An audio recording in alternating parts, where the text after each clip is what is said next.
ಭಗವಾನ್ ಪ್ರಭು ಯೇಸು ಕ್ರಿಸ್ತರಲ್ಲಿ ಆತ್ಮೀಯ ಸಹೋದರ ಸಹೋದರಿಯರೇ, ಯೇಸು ದೇವರ ಪುತ್ರ ಮಾನವರಾದರು ಹಾಗೂ ನಮ್ಮೊಂದಿಗೆ ವಾಸಿಸಿದರು. ಯೇಸು ಮಾನವರಾದರೂ ಅವರು ಸಾಕ್ಷಾತ್ ದೇವರ ಪುತ್ರ. ಆದ್ದರಿಂದ ಮಾನವರಾದ ಯೇಸುವಿನ ದೈವತ್ವವನ್ನು ನಾವು ಅಲ್ಲಗಳೆಯುವಂತಿಲ್ಲ. ಆದರೆ ಅವರ ದೀನತೆಯನ್ನು ಇಂದಿನ ದೈವಾರಾಧನಾ ವಿಧಿಯು ಎತ್ತಿ ಹಿಡಿಯುತ್ತದೆ. ತಾನು ದೇವರಾಗಿದ್ದರೂ ಮಾನವನ ಪಶ್ಚಾತ್ತಾಪದ ಹಾಗೂ ಮಾನಸಾಂತರದ ಸಂಕೇತವಾದ ಸ್ನಾನ ದೀಕ್ಷೆಯನ್ನು ಸ್ವೀಕರಿಸುವಷ್ಟು ದೀನರಾಗುತ್ತಾರೆ. ಜ್ಞಾನ ಸ್ನಾನ ಮಾನವನಿಗೆ ತನ್ನ ಹಳೆಯ ಜೀವನ ಸ್ವಭಾವವನ್ನು ತ್ಯಜಿಸಿ ಏಕದೇವರನ್ನು ಹಿಂಬಾಲಿಸುವ ಅಥವಾ ಪ್ರಭುವಿನ ಶಿಷ್ಯರೆನಿಸಿಕೊಳ್ಳುವ ಸಂಕೇತ. ಆದರೆ ದೇವರ ಪುತ್ರರಾದ ಯೇಸುವಿಗೆ ಇದರ ಅವಶ್ಯಕತೆ ಇರಲಿಲ್ಲ. ಅವರು ಪಾಪರಹಿತರು.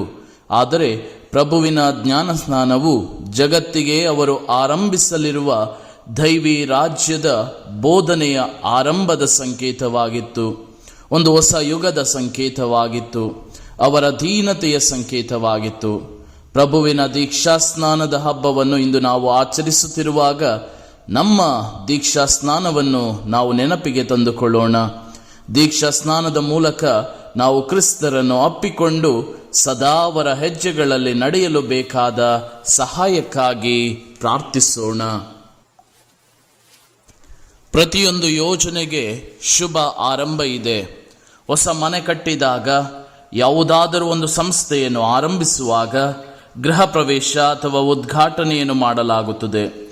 ಜೀವನದ ಪ್ರಮುಖ ಘಟ್ಟಗಳನ್ನು ತಲುಪಿದಾಗ ಅದರ ಆಚರಣೆಯನ್ನು ಮಾಡುವುದು ರೂಢಿಯಲ್ಲಿದೆ. ಯೇಸು ಕ್ರಿಸ್ತರು ತಮ್ಮ ಜೀವನದ ಪ್ರಮುಖ ಘಟ್ಟವಾದ ತಮ್ಮ ಸೇವಾ ಜೀವನ, ದೈವಿ ಸಾಮ್ರಾಜ್ಯದ ಬೋಧನೆ ಇವುಗಳನ್ನು ಆರಂಭಿಸುವ ಮೊದಲು ಜೋರ್ಡಾನ್ ನದಿಯ ಬಳಿಗೆ ಬಂದು ದೀನತೆಯಿಂದ ಸ್ನಾನಿಕ ಯೋಹಾನರ ಮುಂದೆ ಸ್ನಾನ ದೀಕ್ಷೆ ಪಡೆಯಲು ಶಿರಬಾಗುತ್ತಾರೆ. ಯೇಸು ದೇವರ ಪುತ್ರ, ದೇವರಿಂದಲೇ ಅಭಿಷೇಕಿಸಲ್ಪಟ್ಟವರು, ಸರ್ವಶ್ರೇಷ್ಠರು. ಹೀಗಿರುವಾಗ ಅವರಿಗೆ ದೀಕ್ಷಾ ಸ್ನಾನದ ಅವಶ್ಯಕತೆ ಇತ್ತೇ ಎಂಬ ಪ್ರಶ್ನೆ ನಮ್ಮಲ್ಲಿ ಮೂಡಿ ಬರುವುದು ಸಹಜ. ದೇವರಿಂದಲೇ ಅಭಿಷೇಕಿಸಲ್ಪಟ್ಟಿದ್ದರೂ ಅವರು ಮನುಷ್ಯರಾಗಿದ್ದರು. ಆದ್ದರಿಂದ ಅವರ ಮನುಷ್ಯ ಸ್ವಭಾವದಲ್ಲಿ ತನ್ನನ್ನೇ ತಗ್ಗಿಸಿಕೊಂಡು ದೀಕ್ಷಾಸ್ನಾನ ಸ್ವೀಕರಿಸಲು ಮುಂದಾದರು ಹಾಗೂ ಅವರ ದೈವಿ ಸಾಮ್ರಾಜ್ಯದ ಬೋಧನೆಯನ್ನು ಆರಂಭಿಸಿದರು.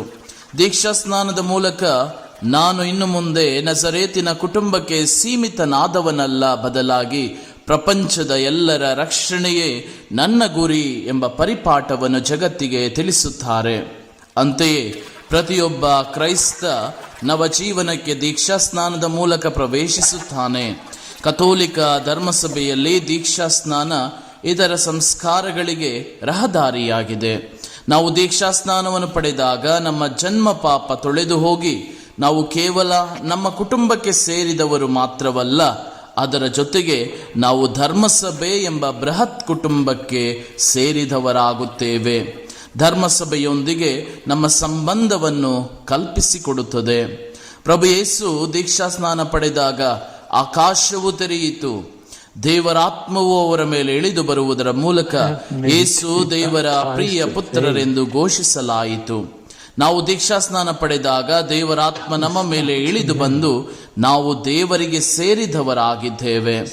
ಇಸ್ರಾಯೇಲರು ಕೆಂಪು ಸಮುದ್ರವನ್ನು ದಾಟಿ ಗುಲಾಮಗಿರಿಯಿಂದ ಮುಕ್ತರಾದಂತೆ ನಾವು ದೀಕ್ಷಾಸ್ನಾನ ಪಡೆದಾಗ ಪಾಪದ ಗುಲಾಮಗಿರಿಯಿಂದ ಮುಕ್ತರಾಗಿ ಸ್ವರ್ಗ ರಾಜ್ಯದ ಸಹಭಾಗ್ಯಸ್ಥರಾಗುವ ತಂದೆ ದೇವರ ಮಕ್ಕಳ ಸೌಭಾಗ್ಯವನ್ನು ಪಡೆಯುತ್ತೇವೆ. ಆದ್ದರಿಂದ ದೀಕ್ಷಾಸ್ನಾನ ಕೇವಲ ಒಂದು ದಿನಕ್ಕಾಗಿ ಅಲ್ಲ, ಅದು ಯೇಸುವಿನೊಂದಿಗೆ ಬಾಳಲು, ಯೇಸುವಿನಲ್ಲಿ ಜೀವಿಸಲು ಹಾಗೂ ಜೀವೋದ್ಧಾರ ಪಡೆಯಲು ನಮಗೆ ದೊರೆತ ಅವಕಾಶವಾಗಿದೆ. ದೀಕ್ಷಾಸ್ನಾನವು ನಮಗೆ ವರಗಳ ಮೇಲೆ ವರಗಳನ್ನು ನೀಡುವ ಸಂಸ್ಕಾರವಾಗಿದೆ.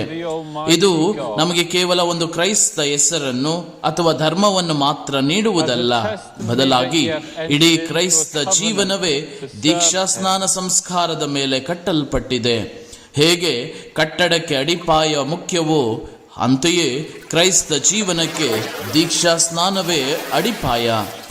ಈ ದೀಕ್ಷಾ ಸ್ನಾನದ ಮೇಲೆ ನಮಗೆ ಅನುಗ್ರಹದ ಮೇಲೆ ಅನುಗ್ರಹಗಳು ಇತರ ಸಂಸ್ಕಾರಗಳನ್ನು ಸ್ವೀಕರಿಸುವಾಗ ಲಭಿಸುತ್ತವೆ.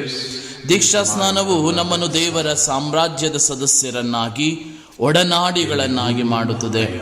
ಅದರೊಂದಿಗೆ ನಮಗೆ ಮಹತ್ತರ ಜವಾಬ್ದಾರಿಯನ್ನು ಕೊಡುತ್ತದೆ. ಯೇಸು ಸ್ವರ್ಗಾರೋಹಣ ಆಗುವ ಮೊದಲು ಪ್ರೇಷಿತರಿಗೆ ಸಕಲ ದೇಶಗಳಿಗೆ ಜನರಿಗೆ ಶುಭ ಸಂದೇಶವನ್ನು ಸಾರುವ ಅಧಿಕಾರವನ್ನು ಕೊಟ್ಟರು. ಅಂದರೆ ಧರ್ಮಸಭೆಯ ಸದಸ್ಯರಾದ ನಾವು ದೀಕ್ಷಾ ಸ್ನಾನದ ಮೂಲಕ ಅದೇ ಜವಾಬ್ದಾರಿಯನ್ನು ಹೊಂದಿದ್ದೇವೆ. ನಾವು ಜವಾಬ್ದಾರಿಯುತ ಜೀವನವನ್ನು ಜೀವಿಸುವುದು ಹಾಗೂ ಇತರರಿಗೆ ಕಲಿಸಿಕೊಡುವುದು.